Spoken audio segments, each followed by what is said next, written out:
السلام علیکم، بخیر راغلی یو ځل بیا. هیله لرم چې ښه به وئ او تېر شوي درسونه به تاسو زده کړي وي او ګټه به مو ورڅخه پورته کړې وي. نو راځئ چې په دې ویډیو کې یو څو مهم او ضروري لغتونه در باندې زده کړم.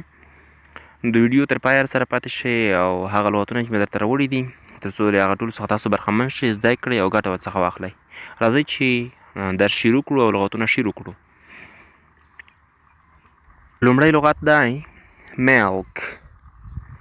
Milk. Milk means شیده. Milk. دوهم لغت clean. Clean. Clean صفا کول. Clean صفا کول.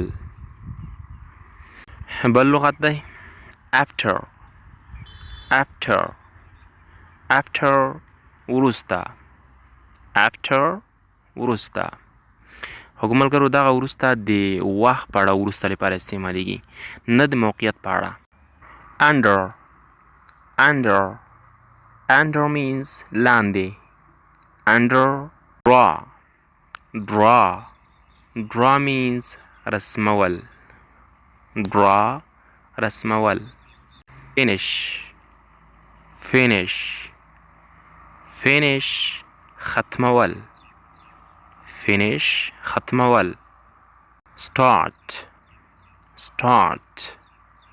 Start شروع کول. Start شروع کول. خواږو مو دوستانو دغه یو څو مهم لغتونه چې په دې ویډیو کې مې در وړاندې کړل، نور لغتونه به انشاءالله په نورو ویډیوګانو کې درته راوړم. کوشش کوم چې تاسو ته خیر دی که لغتونه یو څه نه څه کم وي په ویډیو کې، نو په همدې خاطر چې تاسو هغه په ښه ډول یاد کړی شئ او زده یې کړئ،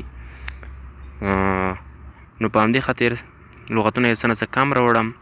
خو خیر د دې پر ځای به انشاءالله ویډیوګانې زر زر اپلوډ کوم او تر څو په تاسو باندې ورځ یوازې خالي بېلې زده کړې نه تېرېږي او یو څه هره ورځ تاسو زده کړی شئ. نو په همدې خاطر دا ویډیو په همدغه ځای باندې بس ده. نورو ویډیوګانو کې ستاسو د نړۍ چې پروت حاضرې کوم، تر هغې ماته اجازه راکړئ او د الله په امان.